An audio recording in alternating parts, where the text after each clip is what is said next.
nanti di hari kiamat Allah Subhanahu wa taala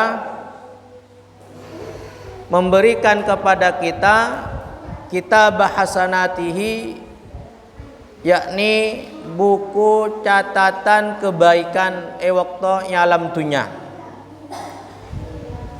Kemudian Allah Subhanahu wa taala setelah memberikan buku catatan kebaikan kita di alam dunia, menyuruh kepada kita untuk membacanya. Setelah dibaca oleh Allah Subhanahu wa taala, ditanyakan, "Ma tara?"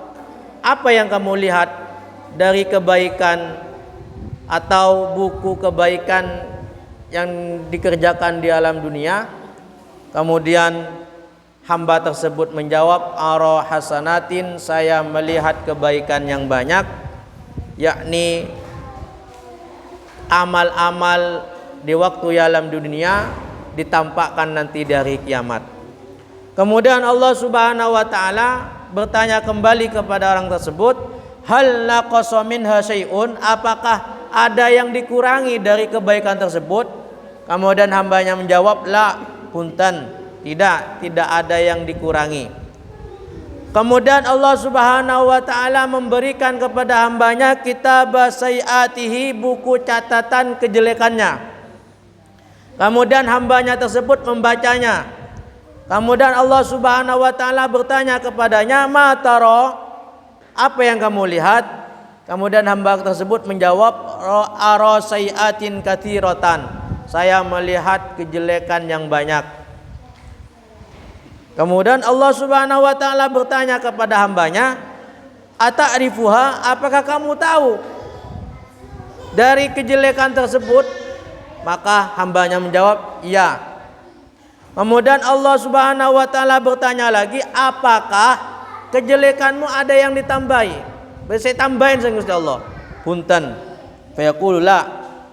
Kemudian Allah Subhanahu wa taala memberikan kepada kita suatu kertas, yang mana ketika kertas tersebut dibuka dan dibaca oleh kita, ternyata isinya adalah kebaikan. Jadi kita heran, hamba ini heran, dari mana kebaikan ini? Kemudian ditanyakan oleh Allah, "Ata'rifuha?" Apakah kamu tahu kebaikan ini? Maka hambanya menjawab, "La, tidak tahu."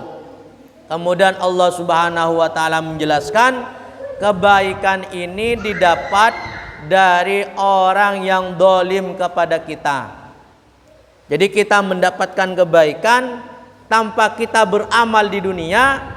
Dari mana kebaikan ini didapat? Dari orang yang dolim kepada kita. Jadi orang yang dolim kepada kita, kita justru bertambah kebaikannya. Sabani kejukan orang yang mengambil harta kita tanpa pengetahuan kita. Jadi misalnya beda orang ngalak tunya kita tanpa oning, cak tunya kita ambil bi orang.